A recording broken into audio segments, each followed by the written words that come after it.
What's going on, guys? Welcome back to part 4 of the Ruger American Predator build in 6.5 Creedmoor. Obviously in part 1 you guys saw me put the just bring the gun and the project kind of into play, and then part 2 and 3 I did last week, actually putting the stock into the chassis, well the action into the chassis and the barrel, getting that all set, which was a little bit harder than I was kind of expecting it to be, but nothing too crazy. This week I'm just going to show you guys what I did in the last week to kind of get this thing ready for the range here very soon. I moved my optic over from one of my ARs that I was planning on using on this build over. I took the mount as well because I didn't feel like rebalancing the scope. I'm a little bit lazy, but it works. This is the Bushnell Elite Tactical. It's the DMR 3.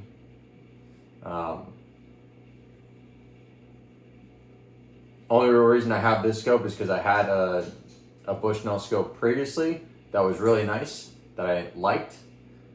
It broke. I sent it back to Bushnell and they sent me this because they discontinued the one that I used to have. That was a great scope. I really like this scope. So that's why I'm currently running this. I've actually beat it up a lot. It's got a lot of nicks and cuts on it, honestly, from being shipped around and traveling a little bit. But I love it. It's sitting in a Leopold cantilever mount. It's the Mark IV cantilever mount. And then up front, I've added 2 S2 weights. You can get these on Amazon. They're pretty inexpensive. On the bottom of the rifle, I have added a 5-inch Arca rail. I'm still sourcing. I'm gonna get a KRG rail eventually. I'm gonna get one of their lightweight rails. I have an adapter here for my Arca plate. I'll show you guys that so that I can run my bipod that is built for Picatinny rails.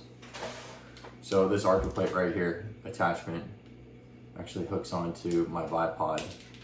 So my bipod runs off Picatinny rails. And this attachment right here, I also got this on Amazon. It's an Arca Swiss rail mount, yeah, with an Arca plate, or with a Picatinny plate, and the bipod just hops onto there just like that, and then I attach my bipod to the rifle. I think I got this backwards right now, but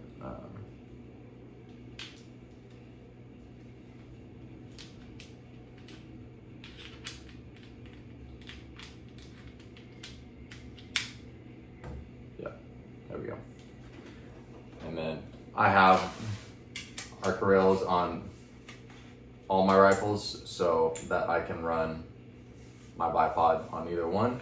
So I have a really nice adjustable length for my Arca rail right now. It can slide not all the way back to where I would like to.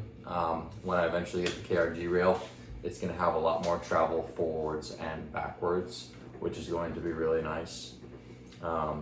I've been playing with the action a lot on this, just kind of get used to how it feels now. I finally lubed it up a little bit so that when I take it to the range, it'll be nice and comfortable for me. Let's talk about this optic just a little bit more. This is a 3.5 by 21. So it's a really good range, range of magnification for me as far as reticles go. Locking windage. It's got a zero stop incorporated with the turret, but Really tactile turret. It's very comfortable to use. I have this set for a 0.6 dial down so that I can dial underneath if I'm shooting anything inside of 100. Doesn't happen very often, but that's just how I had it set for my AR. When I re-zero this gun at the range, we'll see how that squares up and right away. But honestly, right now, it feels really nice. The bolt is definitely gonna need to break in, but it feels pretty good now that I've added some lube to it, and some just been working the bolt as much as I can. Just kind of get it broken in, and it's gonna just take time. So some range time, and a lot of love and care. As far as weight right now though, what I thought was super awesome is that right when I swapped to put everything on, I grabbed the scale and I weighed this, and I came in at almost exactly 12 pounds. So that is awesome. So that tells me I'm pretty much right where I want to be to have this ready to shoot for NRL hunter matches. I haven't decided yet on really how I'm gonna paint this yet. I have the colors in mind that I want to go with, pretty much to accentuate these darker browns and the bronze. I haven't decided yet if I'm gonna paint the scope. I might not, but we'll see how it goes from there. Next thing coming in is gonna be the EC tuner brake.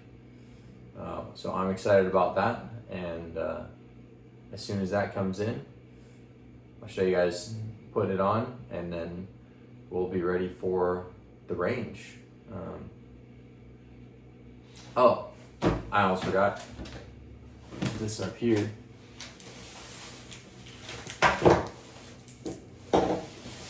Our ammo is in. So our first lot of ammo that we're gonna test is in. I got 200 rounds, so that if this load works really nice and I can get it balanced with the EC tuner, which I should be able to do for this gun, I can run this ammo in competition, which I think is gonna be a lot of fun for this. So I'm gonna be running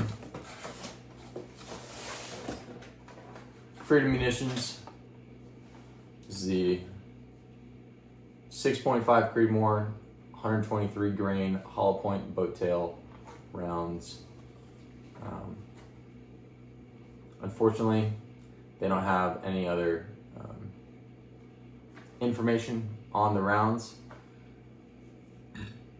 as far as what the BC is going to be looking like. I'm going to do my own calculations for the BC once I get out to the range and actually get these rounds chronoed. Let's take a look at the brass here. Yeah, we got a nice stamp on the back, 6.5 Creedmoor.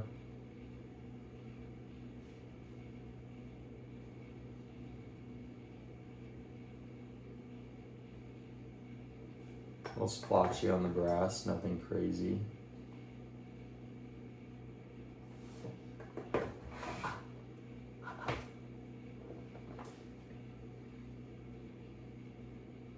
The seating feels good, now the rounds feel loose, so that's always good. These are manufactured, and they're pretty inexpensive ammo, so for what you're getting, especially for a factory load. I've been shooting Freedom Munitions for a couple of years now. I love their stuff. I shoot their 175, their 118 LR reloads, and I really like their ammunition. So if you guys go and buy from them, don't buy everything. Leave me some ammo to buy still, so that I can buy from them, obviously. But if you guys have any questions about what you've seen, leave a question down in the comments. I'd love to hear from you. And then if you have any thoughts on how I should paint this rifle, maybe the camo pattern I should use, shoot me a message or leave a comment down below, and I will see y'all in the next one.